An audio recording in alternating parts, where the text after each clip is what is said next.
Шерали Достиев варзишгари тоҷик зодаи шаҳри Душанбе буда ҳамакнун дар мактаби махсуси варзишии захираҳои олимпӣ оид ба бокс кору фаъолият дорад.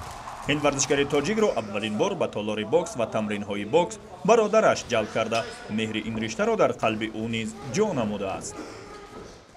Рости гап меҳри бокс дар ман пайдо шуд вақте ки бародарам машқ мекард. Бародарам ҳама вақт меомад спортзал мерафт, мегуфт ки рафтем қатиман машқ кун.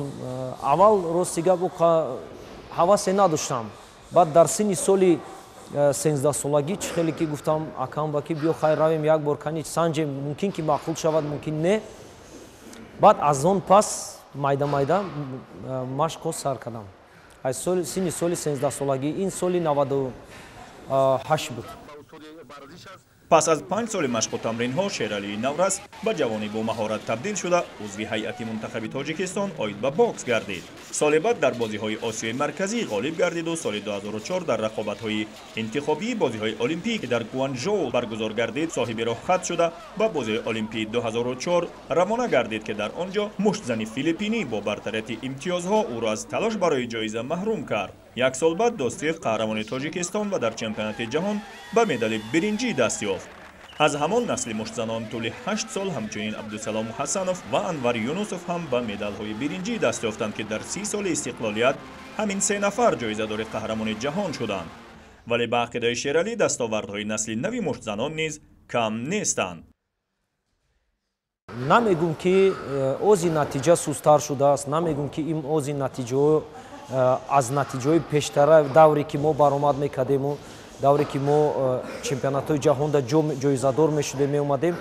ҳозирам агар аҳамият дода бошед, ана Миҷгона Самадова чемпиони кубоки ҷаҳонӣ шудааст дар соли 2021 ва фикрам охираш.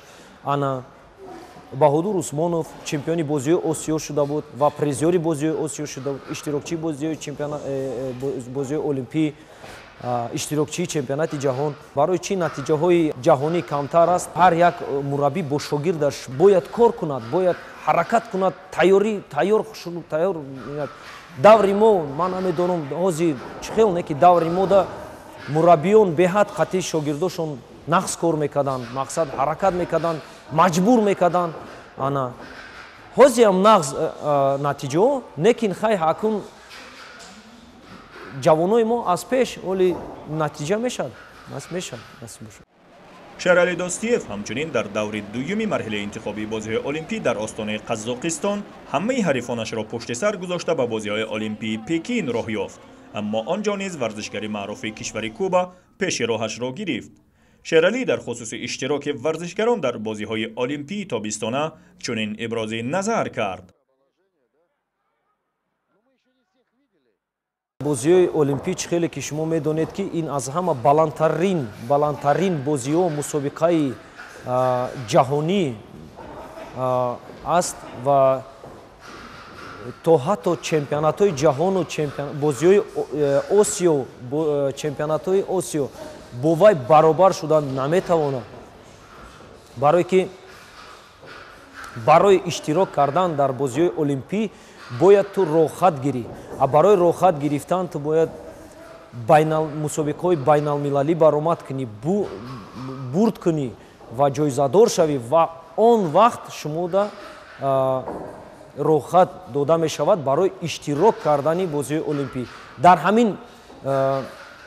ҳамин чӣ хел гӯем ки вай ҳолат, дар ҳамин ҳолат бозиҳои олимпӣ беҳад мусобиқаҳои қин ҳаст. уҷа ҳар кас чӣ хеле ки медонед дар он бозиҳо иштирок кардан наметавонад. уҷа фақат спортсменое ки аз гуфти ами вай мо ки аз элак гузарондагӣ спортсмено уҷа баромад мекунанд. мақсад роҳхат гирифтагиҳо аз зураш боз зуртарош баромад мекунанд. пас аз бозиҳои олимпӣ ӯ ба муштзании касбӣ рӯ оварда дар амрико ба майдонҳои набард баромад ва тавонист дар 8 нерӯсанҷӣ дастболову дар як нерӯсанҷии дигар ба ҳисоби мусовӣ даст ёбад.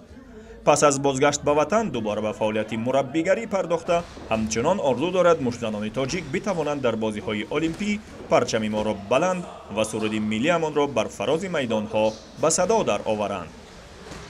گفتنی هستم که اگر حرکت کنند، مشق کنند، اخلاقشون نقض باشد و مربیاشون گوش کنند و حرکت کنند و در بازی‌های 2024 که در پاریژ برگزار می‌گردد مبادا جایزه‌داری بازی‌های المپی شود مانند موضوع نچوری و مانند دلشاد نظرов پرچم جمهوری تاجیکستان در چمپیونات‌های کلان بردارند گیمن زیبای ما در بازی‌های المپی در چمپیونات‌های جهان در چمپیونات‌های آسیا مقصد خواند. یادآور میشیم شاگردان شیرعلی دوستیف در اسپارتاکیاد ورزشی 2 چمپیون و 1 جایزه‌دار در مسابقه جمهوری 2 مدال طلا و 3 جایزه‌دار و اشتراکچی چمپیونات جهان در سال 2021 شده. امیدواریم تجربه اشتراکچی 2 بازی‌های المپی و جایزه‌دار چمپیونات جهان برای نسل نو مشت‌زنان کشور ثمرناک خواهد بود.